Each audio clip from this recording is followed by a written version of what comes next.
오늘은 대강절을 시작하는 첫째 주일이죠. 대강절에는 우리는 항상 이렇게 5개의 촛불을 준비하고 매 주일 하나씩 켜면서 그 의미를 기억하고 그 의미를 마음속에 새기며 대강절을 준비하는데요. 늘 말씀드리지만 첫째 주일은 이 초는 희망을 말하고 있습니다. 희망. 즉 대강절 첫째 주에 희망의 초를 켜고 주님을 사모하며 기다리며 시작한다라는 거예요. 우리 임마누엘 성가대가 찬양했던 그 가사처럼 곧 오소서 주님, 그 주님을 사모함으로 기다리는 것이죠. 사랑하는 성도 여러분, 여러분들은 어떤 소망을 가지고 또 어떤 모습으로 어떤 방법으로 주님을 기다리는 대강절을 지내려고 여러분 계획을 하십니까? 우리가 읽은 본문 중에 너희 안에 계신 예수 그리스도를 가르쳐 주고 그 예수님이 영광의 소망이라고 가르쳐 주고 있습니다. 그래서 이 첫 번째 대강절의 말씀으로 나누기 좋은 말씀이라고 생각되어서 골로새서 말씀을 나누는데, 사실은 수요 찬양 기도회에서 골로새서를 나누고 있지만 오늘은 이 말씀을 여러분들과 함께 나누기를 원합니다. 이 골로새서는 이제 바울의 편지죠. 바울이 로마에 1차 투옥되었을 때 쓰여진 것으로 감옥에 갇혀서 쓴 편지, 옥중서신이라고 분류되고요. 이 편지가 쓰여지게 된 배경은 골로새서 교회를 개척한 에바브라가 교회 안에 있는 문제들, 어떤 혼합주의적 신앙이 들어오는 것이 문제가 되고 그 교회가 갈등하고 어려움 당할 때 바울에게 알리며 바울이 이 편지를 통해서 교회가 맞이하는 어려움과 영적인 그 해법을 가르쳐주고 있습니다. 골로새 교회 안에서 가진 어려움을 큰 틀에서 본다면 예수 그리스도의 신앙을 왜곡하는, 어떻게 보면 그 이단적인 문제였죠. 크게 3가지로 큰 틀에서 보면 유대주의적 율법주의가 문제가 되었고, 또 천사 숭배라는 것이 문제가 되었고, 또 영지주의 사상의 침투, 어떻게 보면 또 세상 학문과 함께 침투가 된 것이죠. 즉 본질적인 예수 그리스도만을 주인 되는 신앙을 따르기보다는 비본질적인 것들을 이야기하고 따르는 영적인 문제를 가지고 있었습니다. 그럴 때 바울은 이 편지를 읽는 모든 교우들에게 이 모든 것들을 이길 수 있는 비밀과 소망을 교회가 가지고 있다는 거예요. 성도는 가지고 있다라고 피력하고 있는 것입니다. 골로새 교회가 가졌던 그 문제의 모습들이 현대 교회가 가지고 있는 모습과 여러분 전혀 다르지 않다고 저는 생각합니다. 왜냐하면 어쩌면 사람들이 모였기 때문에 일어날 수 있는 지극히 당연한 일일 수도 있어요. 사람들이 모이기 때문에 자기의 것과 자기의 주장과 자기의 생각과 자기의 경험이 옳다라고 말하고 다른 사람들 것은 어쩌면 틀렸다라고 하는, 어떻게 사람들이 살아가면서 갈등하는 우리의 일상생활에서 비일비재하게 일어나는 일들일 수 있다는 거예요. 그런데 교회는 세상 사람들이 모인 것이 아니라는 것이죠. 다른 점이 있다는 거예요. 그뿐만 아니라 교회 안에서 사람이 모이니까 새로운 유행, 새로운 인물이 등장하거나 생기면 쏠림 현상이 생기는 것처럼 새로운 가르침이 나타나 자기를 감동시키고 동의하는 일이 일어나면 마치 새로운 진리를 발견한 것처럼 이것만 들어야 한다라고 주장하는 사람들도 있었고, 그런 것들이 사람 속에서 자연스럽게 나타났다라는 것이죠. 초대교회 때 이런 일로 저런 일로 교회는요 혼란을 겪었고, 동일하게 현대에 있는 교회들도 혼란을 겪고 있다라는 것이요. 문제 없는 교회는 없습니다. 갈등 없는 교회도 없습니다. 다 문제와 갈등을 가지고 있지요. 갈등과 문제를 가지고 있지만 진리는 오직 하나, 뭐죠? 예수 그리스도. 여러분 진리는 예수 그리스도,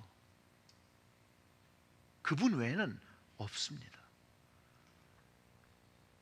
그분을 통한 진리, 하나님께서 우리를 사랑하셨다는 것을 알려주고 우리를 용서하셨고 우리를 구원하셨고 우리에게 생명을 얻게 된다는 것이 교회를 통해서 선포된 것인데, 새로운 진리라는 것을 용납해서는 안 된다는 것이에요. 다른 종교를 통해서 구원을 받는다고 말하는 기독교인들도 있고 목회자들도 많이 있습니다.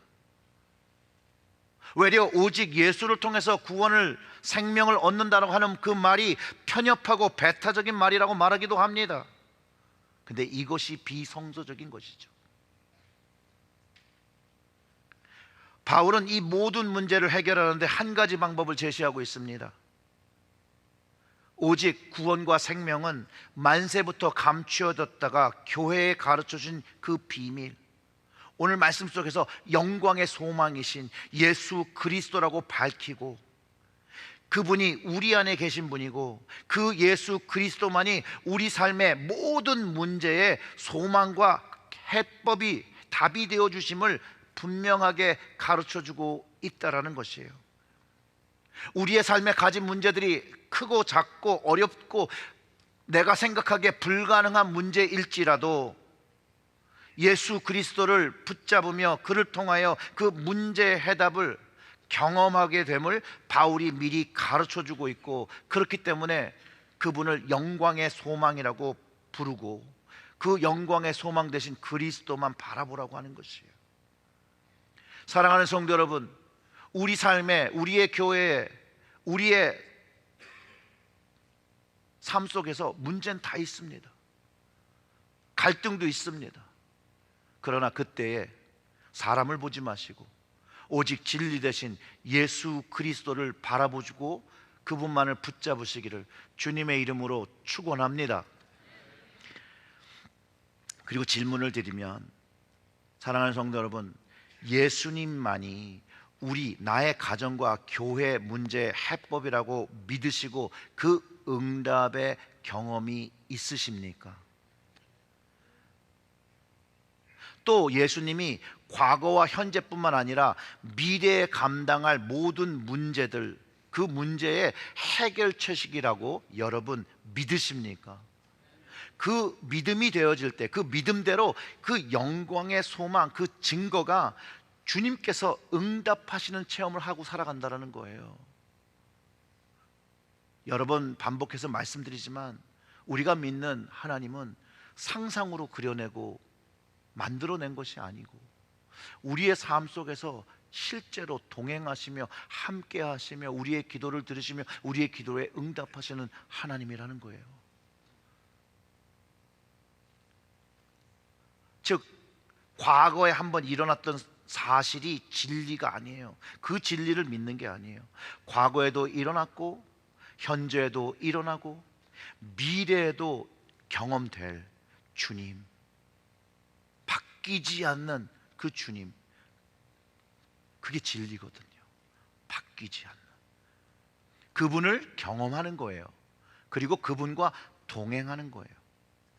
우리가 이 믿음을 가지고 주님을 가까이 할 때 살아 역사하시는 하나님의 말씀이 내 삶 속에서 운동력을 가지며 우리의 삶을 치유하고 회복하고 용기 주고 위로하고,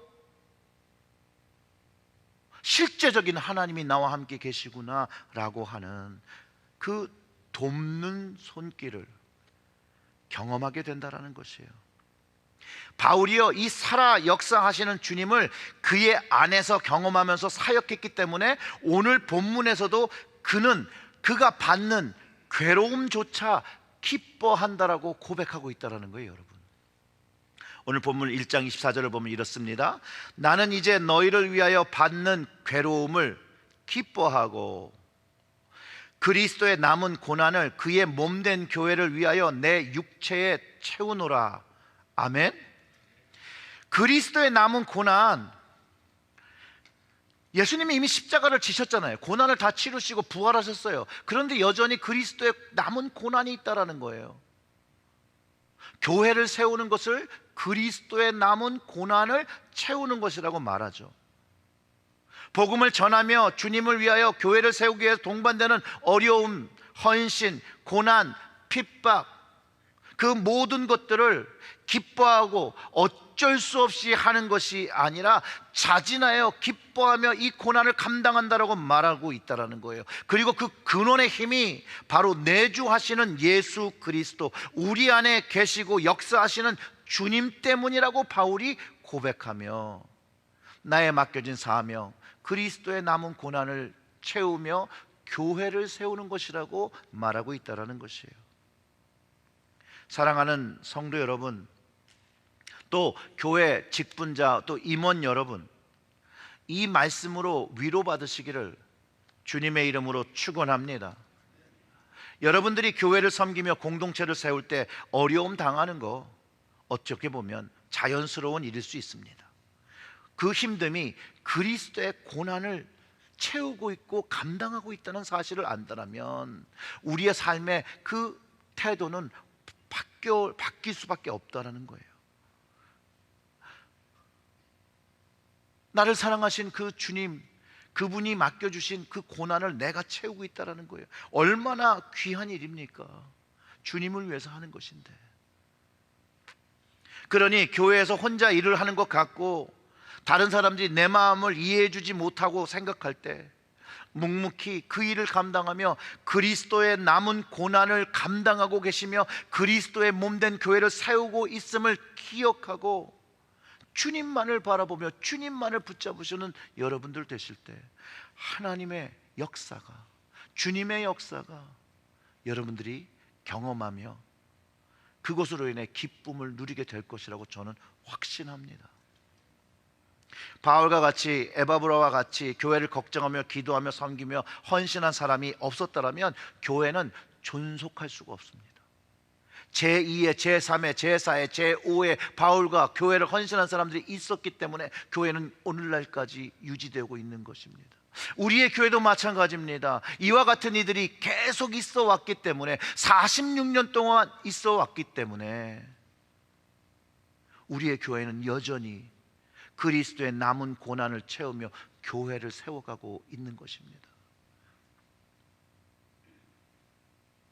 그래서 여러분들에게 감사를 드립니다. 우리 교회도 교회를 걱정하고 기도하며 묵묵히 헌신하는 분들, 여러분들이 없으면 바로 설 수가 없는 거죠.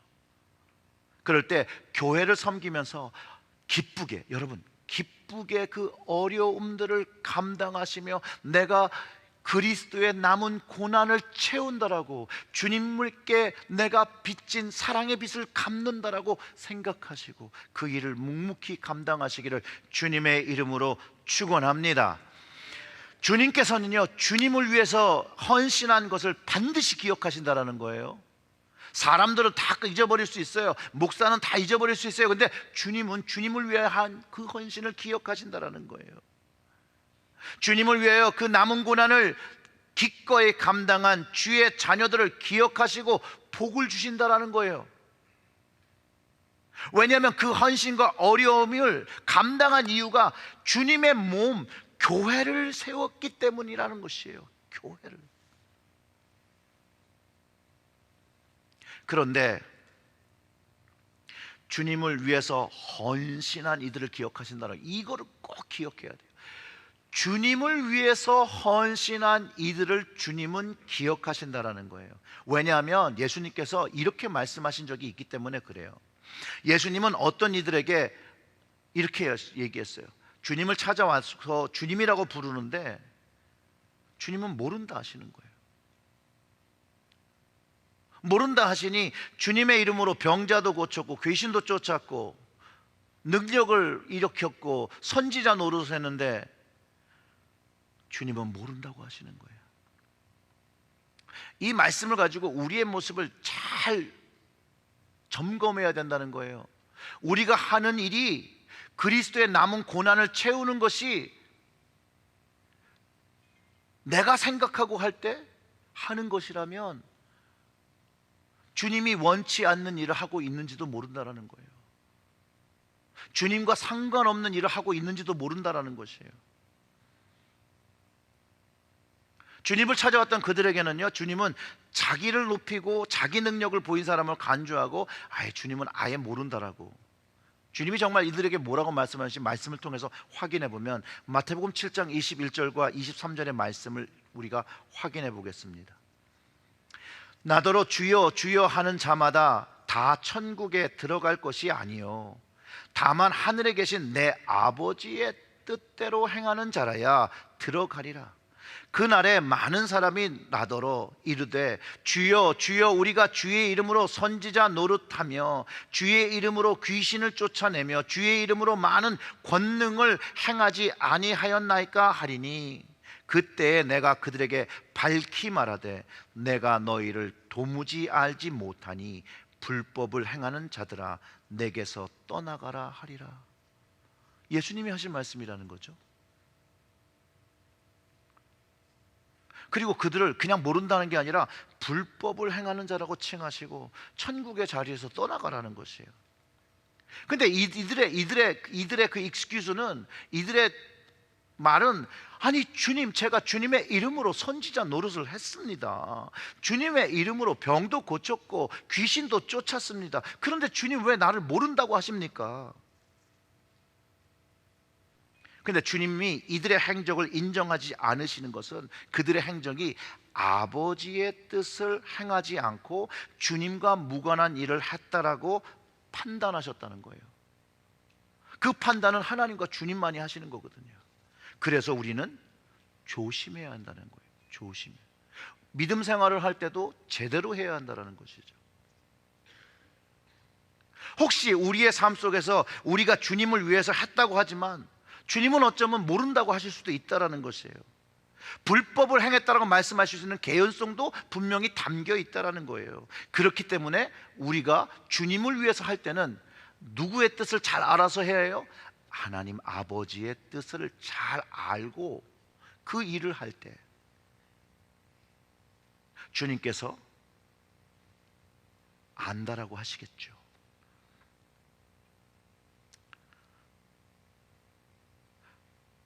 주님은요, 진정 주님을 위해서, 주님의 몸된 교회를 위하여 어려움과 헌신과 그리스도의 남은 고난을 기꺼이 당하는 그들을 기억하실 거라는 거예요.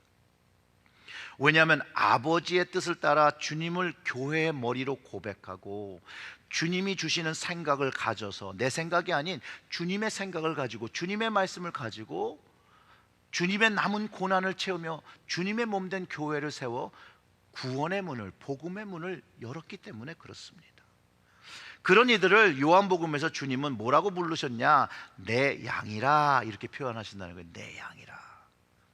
요한복음 10장 27절과 28절의 말씀은 내 양은 내 음성을 들으며 나는 그들을 알며 그들은 나를 따르니라. 내가 그들에게 영생을 주노니 영원히 멸망하지 아니할 것이요 또 그들을 내 손에서 빼앗을 자가 없느니라 라고 가르쳐 주셨다는 거예요. 여러분, 주님을 만나고 주님을 따른 주님의 양이 된 바울이 그래서 이렇게 고백하는 거예요. 우리 본문 25절에서 내가 교회의 일꾼 된 것은 하나님이 너희를 위하여 내게 주신 직분을 따라 하나님의 말씀을 이루려 함이라. 바울의 말에는 하나님 아버지의 뜻, 그 계획을 하는 것을 하고 있다라는 거예요. 그래서 교회의 일꾼이 되었다라고 하고 너희를 위하여 당하는 고난이 기쁨이 된다라고 얘기하고 있다라는 것이에요. 자, 바울이요, 자신이 정하고 자신이 생각한 비전으로 교회를 세우는 것이 아니라고 가르쳐 주는 것이죠. 하나님이 주신 그 경륜 안에서 하나님의 뜻을 따른 계획을 가지고 그 아버지의 뜻을 가지고 그것을 가지고 교회를 세우고 그는 교회의 일꾼이 되어 살아간다라고 얘기하고 있다는 것이에요. 그리고 그것이 무엇인지를 가르쳐 주는데 그것은 비밀이었고 감추인 것인데 깨닫게 되었대요. 그게 26절과 27절의 말씀이에요. 이 비밀은 만세와 만대로부터 감추어졌던 것인데 이제는 그의 성도들에게 나타났고 이제 알려졌다라는 거예요. 하나님이 그들로 하여금 이 비밀의 영광이 이방인 가운데 얼마나 풍성한지를 알게 하려 하심이라. 이 비밀은 뭐라고요? 너희 안에 계신 그리스도시니 곧 영광의 소망이라 한 것입니다. 이 말씀은 이런 뜻입니다. 하나님께서 창세 전부터 사람들에게 비밀의 영광이 나타나도록 계획을 하셨다는 것이에요. 이 비밀의 영광이 나타나면 하나님의 비밀로 인해서 풍성함을 경험하게 되는데, 그 풍성함이 예수 그리스도를 만나며 예수 그리스도를 경험하며 체험된다는 거예요. 아멘. 근데 그 예수 그리스도가 어디 계셔요? 이렇게 주저하세요. 그 예수 그리스도가 어디 계세요? 너희 안에, 내 안에 있다라는 거예요. 내 안에서 예수 그리스도를 경험하니 그 풍성함이 뭐냐? 하나님의 구원, 하나님의 사랑, 하나님의 은혜가 내 안에서 경험된다는 것이에요. 골로새서의 쌍둥이 서신이라고 불리우는 에베소서에서요, 그리스도 안에서 경험된 풍성함이 하나님의 사랑이라고 설명하고 있습니다. 근데 이 말씀이 너무 좋아요. 여러분, 제가 목사이지만 처음부터 그렇게 말씀이 좋았던 건 아닙니다. 성경을 배워서 가르쳐야 되니 이걸 공부를 하려니까 그렇게 즐겁진 않더라고요. 근데 어느 순간부터 이 말씀이 즐거워지더라고요. 어느 순간부터 이 말씀이 깊어지더라고요. 그 말씀이 어느 순간부터 마음에 있으며 떠나가지 않고 잔잔한 감동을 주며 진한 감동 주기도 하고, 이 말씀이 내가 살아갈 수 있는 힘을 주고 소망을 공급해주는 말씀이 되어진다는 거예요. 그걸 경험하고 계속해서 경험하니 너무 좋은 거예요. 에베소서 1장 3절부터 7절의 말씀이 이렇습니다. 찬송하리로다 하나님 곧 우리 주 예수 그리스도의 아버지께서 그리스도 안에서 하늘에 속한 모든 신령한 복을 우리에게 주시되. 4절부터는 비슷합니다. 곧 창세전에 그리스도 안에서 우리를 택하사 우리로 사랑 안에서 그 앞에 거룩하고 흠이 없게 하시려고 그 기쁘신 뜻대로 우리를 예정하사 예수 그리스도로 말미암아 자기의 아들들이 되게 하셨으니, 이는 그가 사랑하시는 자 안에서 우리에게 거저 주시는 바 그 은혜의 영광을 찬송하게 하려는 것이라. 우리는 그리스도 안에서 그 은혜의 풍성함을 따라 그의 피로 말미암아 속량, 곧 뭘 받아요? 죄 사함을 받았느니라. 하나님께서 우리가 가지고 있는 이 모든 죄들을 다 용서하시는 거죠. 그래서 하나님 앞에 나아갈 수 있는 거죠. 하나님 앞에 설 수 있는 거죠. 예수님 때문에 설 수 있는 것이죠. 그리고 그 구원의 그 깊은 은혜를 경험하니 내 안에 기쁨이 생기기 시작한다라는 거예요. 기쁜 거예요. 이 기쁜 소식, 영어로 하면 뭐죠? 굿뉴스. 굿뉴스를 좀 한자어로 얘기하면 뭐죠? 복음. 이게 복음인 거예요. 복음. 이 구원이요, 하나님 사랑 안에서 개혁되고 그 아들 예수 그리스도를 실행돼서 내 삶 속에서 경험되어지고 있는 것이라는 거예요. 근데 바울이 이렇게 얘기하는 거예요. 내 안에 계신 예수 그리스도를 경험하면 복음이 경험된 것이라고 말하는 거예요. 그렇게 그 은혜의 풍성함이 내 마음속에 계속 자리 잡을 수 있는 거예요. 누가 계셔서요? 예수 그리스도께서 계셔서. 그리고 그가 영광의 소망이 되어서 계속해서 우리를 이끌어 가시는 근원적인 힘이 된다는 거예요. 그리고 이게 현재 진행형이라는 거예요. 현재 진행형. 과거에 끝난 게 아니라는 거예요. 계속해서 진행되고 있고 그것이 미래로까지도 가고 있는 그 과정 속에 우리가 있는데 우리 안에 그 예수님이 계시다라는 거예요. 오늘 보면 골로새서도 동일한 말씀을 얘기하고 있어요. 1장 22절과 23절의 말씀. 이제는 그의 육체의 죽음으로 말미암아 화목하게 하사 너희를 거룩하고 흠없고 책망할 것이 없는 자로 그 앞에 세우고자 하셨으니, 만일 너희가 믿음에 거하고 터 위에 굳게 서서 너희 들은 바 복음의 소망에서 흔들리지 아니하면 그리하리라. 이 복음은 천하 만민에게 전파된 바요 나 바울은 이 복음의 일꾼이 되었노라. 바울은요, 하나님의 풍성한 사랑, 그 구원의 은혜로 인하여 하나님의 부르심의 뜻을 알았고 복음의 일꾼, 교회의 일꾼이 되었다라고 얘기한다는 것이에요. 그런데 바울이 나만 복음의 일꾼이라고 얘기하는 게 아니라 이 복음, 예수 그리스도를 내 안에서 경험하는 모든 사람들이 가져야 하는 사명이라고 가르쳐주고 있다는 것이에요. 어떤 사명인지를 얘기하면 28절과 29절에서 말하고 있습니다. 이것은 예수 그리스도께서 우리에게 주신 사명이죠. 우리가 그를 전파하여 각 사람을 권하고 모든 지혜로 각 사람을 가르치면 각 사람을 그 그리스도 안에서 완전한 자로 세우려 함이니 이를 위하여 나도 내 속에서 능력으로 역사하시는 이의 역사를 따라 힘을 다하여 수고하노라. 사랑하는 성도 여러분, 내 안에 계신 예수 그리스도께서 주시는 사명, 우리 모두에게 있다라는 거예요. 우리 모두에게. 주님이 내 안에 계신 것을 알고 확인하고 경험한 사람들에게 가진 거룩한 사명이라는 거죠. 그리스도 안에서 거룩하고 흠이 없고 완전한 자로 칭함을 얻으며 하나님 앞에 설 수 있게 되었다는 것이에요. 우리는 그 동일한 영광의 소망 그리스도가 있고 그 그리스도의 능력을 따라서 그리스도를 전하고 다른 사람들도 그리스도 안에서 얻어지는 풍성함과 완전케 되어지는 그 거듭남을 경험할 수 있도록 복음의 통로가 되어야 됩니다. 그게 바로 교회를 세우는 것이죠. 바울이 이렇게 고백합니다. 바울은요, 주님을 위해서 그분의 일꾼이 되어서 힘을 다하여 수고하는데 그 수고와 열심이요 자기의 노력이 아니라는 거예요. 그 안에서 능력으로 역사하시는 능력을 경험하고 그분의 역사하심을 인해서 그분의 뜻을 따르고 있고 그분을 쫓기 때문에 올바른 길로 가고 있다는 것을 알려주는 거죠. 그분의 뜻을 따를 때 발생하는 일들, 그것들을 모든 것들을 그리스도의 남은 고난을 받는 것이라고 얘기하고 기쁘게 감당한다는 것을 가르쳐 주는 거예요. 고난일지라도 어려움일지라도 기꺼이 받고 예수 그리스도의 복음을 전한다라고 말해주고 있다는 거예요.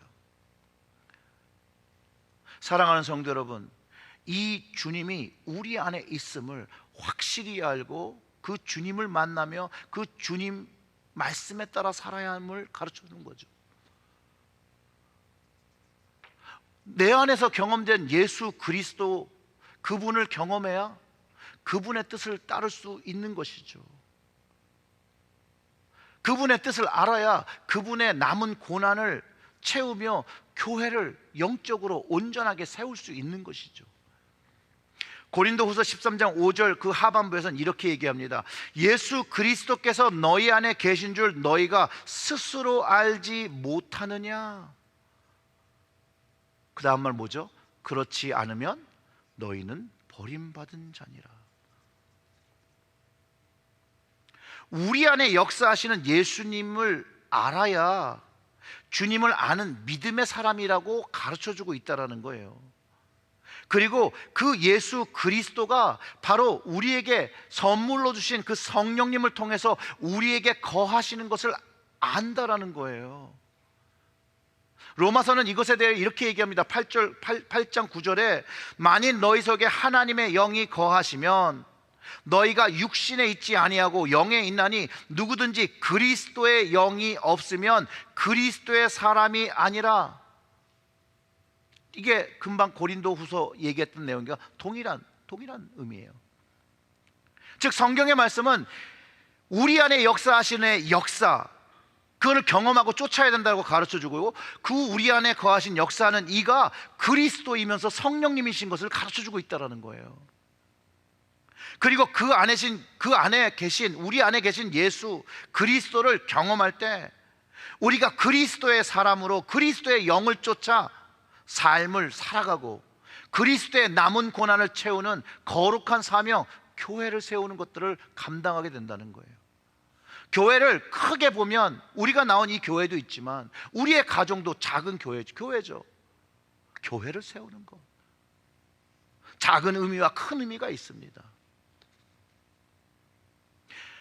근데 분명한 건요, 우리 안에 역사하시는 그 영을 쫓아 살 때 우리는 예수 그리스도를 쫓아 살 수 있다는 거예요. 그 역사하신 영을 쫓을 때 그리스도의 남은 고난을 채울 수 있고 그분의 머리 되시는 교회를 세울 수 있다는 거예요. 내 생각을 내려놓고 주님 생각을 쫓아 주님의 계획, 내 계획을 내려놓고 주님의 계획에 순종하며 나아갈 수 있다는 것이에요. 그러면 복음을 전하는 그리스도인들이 되어진다는 거예요.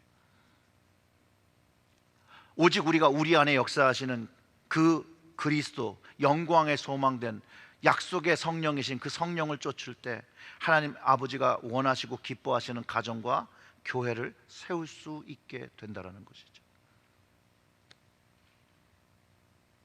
사랑하는 성도 여러분, 우리 안에 계신 그분, 바로 우리를 구원하시고 여러분들을 사랑하시는 예수 그리스도이신 것을 꼭 아시고 그 주님을 만나시는 여러분 되시기를 주님의 이름으로 축원합니다.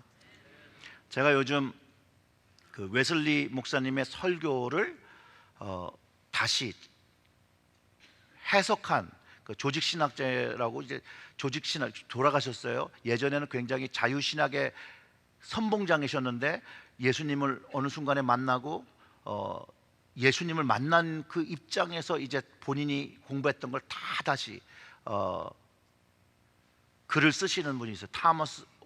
타머스 오든이라는 조직신학자가 있는데 그분이 웨슬리 목사님의 설교를 이제 조직신학자의 관점으로 다시 쓴 것에 있는데 거기에 하나님의 임재에 대한 부분을 볼 때 제가 정말 그 글을 읽을 때 오랜만에 신학책을 읽으면서 쭈삣했던 적이 있는 게 뭐냐면요, 하나님께서 우리 안에 거하시기 위해서 하나님은 모든 일을 다 하셨다는 거예요. 우리가 몰랐기 때문에 몰랐던 거지 하나님이 이미 그것을 다 하고 계셨다는 거예요. 거기서 뭐라고 얘기하냐면요, God fills everything in every ways. 모든 방법을 통해서 하나님이 모든 것에 임재하시고 계시다라는 거예요. 하나님 그렇게 하고 계시다라는 거예요. 제가 막 소름 돋았던 건 뭐냐면요, 하나님께서 모든 방법을 통해서 나에게 거하시기 위해서 예수 그리스도가 오셨고 십자가를 지셨고 그분이 부활하셨고 성령을 주셔서 오늘 내 안에 계시다는 걸 갑자기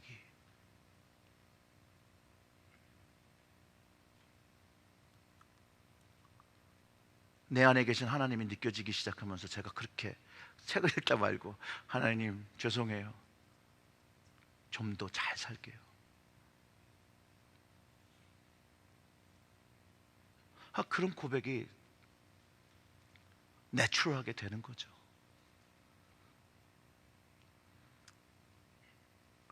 사랑하는 성도 여러분, 여러분 안에, 우리 안에 우리를 너무나도 사랑하시는 그 예수 그리스도 영광의 소망 되신 그분이 계시다라는 거예요.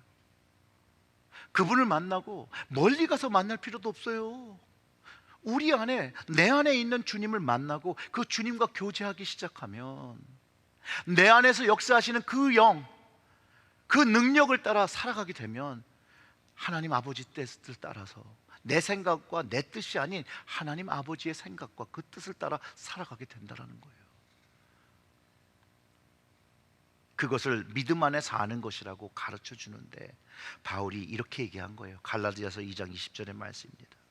내가 그리스도와 함께 십자가에 못 박혔나니 그런즉 이제는 내가 사는 것이 아니요 오직 내 안에 그리스도께서 사시는 것이라. 이제 내가 육체 가운데 사는 것은 나를 사랑하사 나를 위하여 자기 자신을 버리신 하나님 아들을 믿는 믿음 안에서 사는 것이라. 주님이 내 안에 계신 것을 아는 순간 내 뜻과 내 생각과 내 목표를 내려놓고 내 안에 계신 주님이 원하시는 삶, 그 주님의 생각, 그 주님의 말씀, 아버지의 뜻이죠. 그 뜻을 따라 사는 것이 믿음 안에 사는 것이라고 가르쳐 주시고 그 믿음으로 우리가 그렇게 살아야 된다라고 가르쳐 주고 있다는 거예요. 사랑하는 성도 여러분, 우리는 십자가의 복음에서 죽고 그분의 사랑 안에서 또 그 앞에서 거룩하고 흠없는 사람이 되었습니다. 그러니 이제 우리 안에 살아계신 주님을 바라보고 경험하고 그분의 사랑과 은혜로 인하여 그분의 말씀에 순종하여 살아가시기를 주님의 이름으로 축원합니다. 여러분, 다시 한번 말씀드립니다. 우리 안에는 영광의 소망, 예수 그리스도가 계십니다. 그분을 경험하고 그분을 만지고 그분을 노래하고 그분을 붙잡으며 다시 오실 그분, 다시 만날 그분을 사모하는 대강절이 되시기를 주님의 이름으로 축원합니다. 기도하겠습니다.